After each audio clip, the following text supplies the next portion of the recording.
આગળ સમાચારમાં વાત કરીએ તો અમદાવાદના ગ્રામ્ય એસઓજીને મોટી સફળતા મળી છે। મહત્વની સફળતા મળી છે એસઓજીને, સાથે જ કહી શકાય કે એસઓજી દ્વારા કાર્યવાહી પણ કરવામાં આવી છે।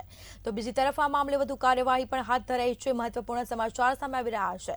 અમદાવાદમાં ગ્રામ્ય એસઓજીને સફળતા મળી છે। મોટા વાહનોમાંથી સળિયા ચોરી કરતી ગેંગ ઝડપાઈ છે।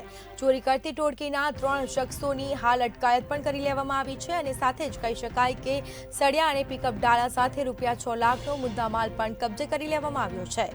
તો સાથે જ વિરમગામથી સાણંદ આવવાના રોડ પર આરોપી ઝડપાયા હતા। તો બીજી તરફ કહી શકાય કે ગ્રામ્ય એસઓજી દ્વારા આરોપીઓની ધરપકડ કરી છે અને કાયદેસરની કાર્યવાહી હાથ ધરાઈ છે। અમદાવાદ ગ્રામ્ય એસઓજીને મહત્વની સફળતા પ્રાપ્ત થઈ છે। મોટા વાહનોમાંથી સળિયા ચોરી કરતી ગેંગ ઝડપાઈ છે। ચોરી કરતી ટોળકીના 3 શખ્સોની હાલ પોલીસે અટકાયત કરી છે। તો આ મામલે વધુ કાર્યવાહી હાથ ધરાશે। સળિયા અને પિકઅપ ડાલા સાથે ₹6 લાખનો મુદ્દામાલ પણ જપ્ત કરી લેવામાં આવ્યો છે। વિરમગામથી સાણંદના રોડ પાસેની આ ઘટના છે, જેમાં આરોપીઓ પકડાયા હતા। ગ્રામ્ય એસઓજી દ્વારા આરોપીઓની અટકાયત કરી છે અને કાયદેસરની કાર્યવાહી હાથ ધરાઈ છે।